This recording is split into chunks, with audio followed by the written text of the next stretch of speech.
د جبهې مقاومت مشر احمد مسعود وایي افغان ولس اوس لویدیځو ته د منافق په سترګه ګوري.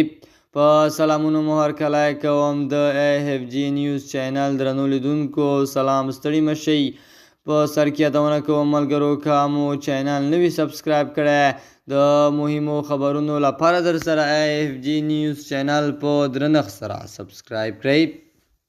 د جبهې مشر احمد مسعود په وینا بهرنیو ځواکونو چې کلونه د دیموکراسۍ د اړتیا په اړه تبلیغات کول، خلک یې د داسې رژیم په لاس کې پرېښودل چې ښوونځیو ته د نجونو د تګ مخه ونیسي. هغه وویل مقاومت مهمات لري او د افغان ځانګړو ځواکونو کمانډو په ګډون نور سرتېري استخداموي چې د لویدیځو ځواکونو ترڅنګ جګړه کوي. د مسعود په وینا مقاومت تقریبا یوازې په جګړه بوخت دی او اوس د لویدیځو ځواکونو په جګړه ځپلي هېواد کې شاړه ولیده.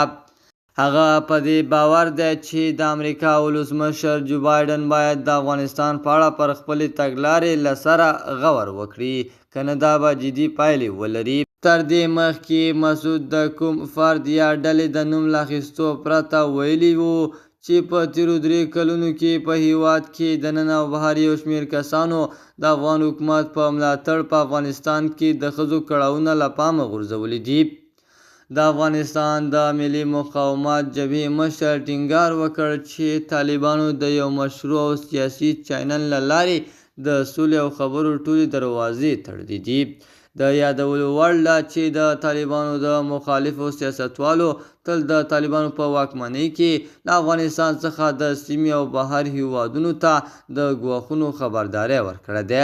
په افغانستان کې د طالبانو 3 کلنې واکمنۍ په سیمه کې د ترهګرۍ د ودې په اړه د ګاونډي هیوادونو او نړۍ اندېښنې راپارولې دي. د AFG نیوز چینل درنو لیدونکو، دا زموږ د دې ساعت چمتو شوی خبر. تر بیا خیر چارې، د الله په امان.